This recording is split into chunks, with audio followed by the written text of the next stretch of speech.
every year during Advent we get different readings, slightly different, but one which always comes up, which you recall, a voice crying in the wilderness, prepare the way of the Lord, let every valley be filled in, and that sort of thing. Now, most prophecies, in fact all practically, have different interpretations. So what does this one mean to you? How do you apply it? Make a straight highway for our God across the desert. Let every valley be filled in, every mountain and hill laid low. Let every cliff become a plain, and the ridges a valley.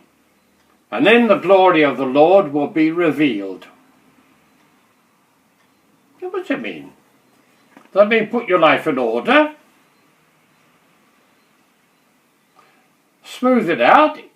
The rugged bits where you've been going wrong, put it right. When Isaiah wrote it, that wasn't the mood. He is saying, God is coming. Wow, come on, let's rejoice. Your time of hardship is over. The Lord is coming. I don't suppose everyone believed him. Some would have said, give us a break, because he was talking to the Jewish people where it was almost like the Holocaust in the Second World War.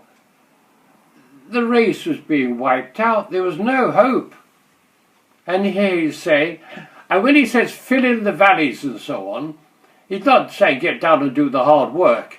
Come on, God is coming. Put out the flags. Get the band going. Cheer. If Pope Francis decided to come to our parish, everybody would be round getting the place ready.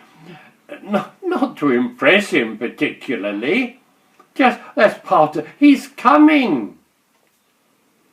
I'm told that anyone in the royal family must live with a smell of fresh paint during most of their lives, because whenever they go to open some big event or something, of course everything's been painted up, the roads have been smoothed out.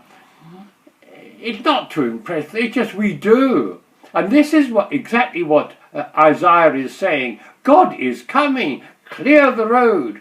Because they didn't have the machinery to fill in valleys like we do today. But the whole idea is get everything ready. The Lord is coming. Put out the flags and then there is nothing thing to it. That's one interpretation, and that's the way Isaiah used it.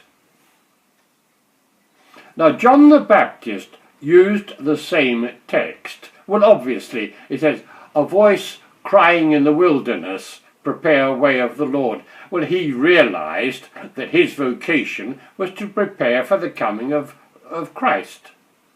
So in that sense, he was a voice crying in the wilderness.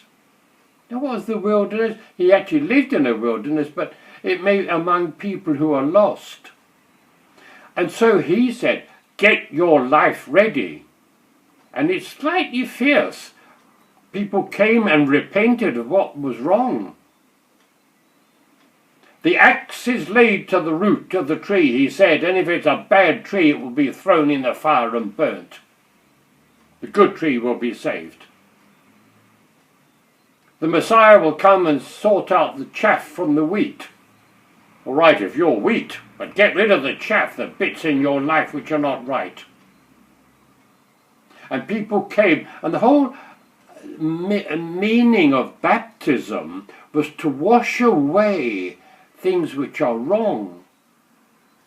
To prepare the people, and each one prepare yourself to be open to receiving God as he comes. Now Jesus came, and in one way his message was just the same. He wanted people to really become better, to become worthy and open to receive the revelation of God, to receive Christ. But he played a very different tune when he gave the same message. The message was the same, but he said, I have come to bring you healing. Not saying get under, I want to heal you. I want to bring you on. Healing is the big word, to lift you up and carry you. I want you to be ready to receive God, and I will be there helping you. So just imagine John the Baptist when he was in prison. Now he's given his life to preach the message.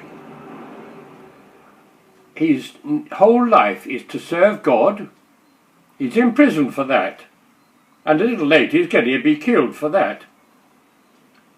And he starts wondering if he'd got it wrong. He actually sent a message to Jesus to check. Are you the one who is to come, or should be looking for someone else? Imagine that.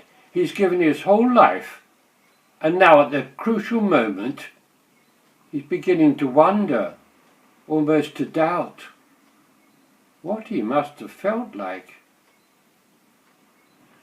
And I'm not sure how much Jesus' answer would have consoled him. Jesus quoted Isaiah, but a different passage. Go and tell John the Baptist what you have seen and heard. How the lame walk, the blind see, the deaf hear, the lepers are cleansed, the poor have the gospel preached to them.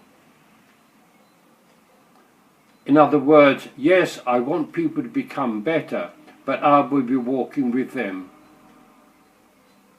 Did it help John? I don't know. But John continued to trust and continued to speak openly about what was right and what was wrong. Something like that happened. I was thinking about this the other day when I read a very moving story on the news. A young couple in America had their first child, who was born just about 2 pounds 12 ounces in weight. I think a little more than a kilo. And they were told he's not going to make it, I'm afraid. They were warned that their baby, their first baby, was going to die.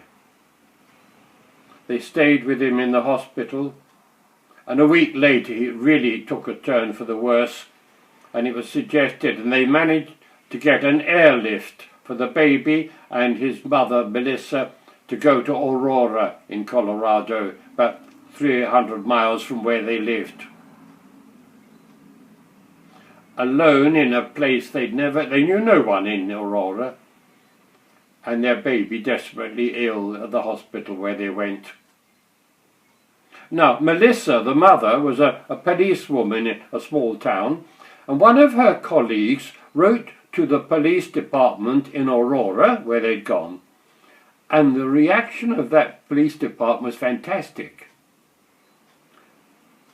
They immediately had a collection to help pay the expense, and they welcomed this couple into their own home.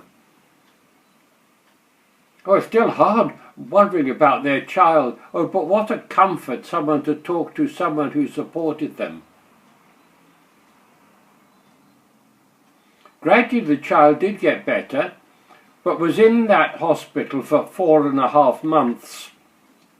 So after a bit, the mother and father had to go back to work. In fact, Adam, the father, said his wife cried all the way home. Imagine that, leaving your child who is still very ill, but they had to. And you know, what the police department in Aurora did, they arranged a rota. So not only the child in hospital, but there would be always someone to hold him and cuddle him, and they called it the Cuddle Club. In fact, one policewoman who worked mainly with people suffering from domestic violence said, it probably helped the baby, but it certainly helped me to be able to cuddle that child after all that I had been seeing in different homes was such a a therapy for myself, she said. The child is back home now and is doing well, but the father jokingly says the downturn of it is that the child doesn't want to be put down. He's always been held and cuddled. And then I thought, well, of course, the child can't just go on being held. He never learned to walk or to jump or to run. And it's a bit like that sometimes, the way the Lord takes us and treats us, as he did with John the Baptist. When you first meet Christ, if somebody is converted and really appreciates what the presence of Christ is, you can feel the presence of Christ. I can say, I have known Christ in my life. There have been times really touched. But if you remain faithful, the time will come when he says, now I'm going to put you down, you've got to learn to walk. And I'm afraid that isn't very pleasant sometimes. And that was what happened to John the Baptist in prison. To go on trusting when everything seems to have gone wrong. A friend of mine, one who really met Christ, but she'd always prayed, but something happened just about 10 years ago now. And I said, and she was so full of it, I said, the time will come when you will find it hard to pray. No, she said, I know Christ. He is with me. I feel it. It's real. 10 years later, it's more hard work. She still trusts. She still believes. She still prays. But the time has come when she has to walk. And I find myself now, I've got to the stage when God doesn't seem to be around so much. In fact, when I pray, I time it. I put my digital thing on and I'm going to pray for sometimes 10 minutes, sometimes an hour, half an hour. And I simply give God the time, and I seem to be going through the motions as if I was praying. Trusting that God is leading me. Walk with me, oh my Lord. Yeah, but you've got to walk. There's that lovely thing you must have heard about footsteps in the sand, when someone said in a dream they saw their life with footsteps and Christ walking with them, 2 sets of footsteps, and when things got difficult, only one set. And when she put it to the Lord said, when there's only one set of footsteps in the sand, footprints in the sand, I was carrying you. I'm afraid it's not entirely true. Sometimes the footsteps are because the Lord's saying, now walk. But he is with us. And it's almost saying, do you still trust me? You still come with me? And you feel that answering like St. Peter did. Lord, who else could we go to? You're the only one. Trust the Lord is guiding you, even when you're being held and cuddled, or when he put you down to walk on your own. Christ watching over you all the time. Amen.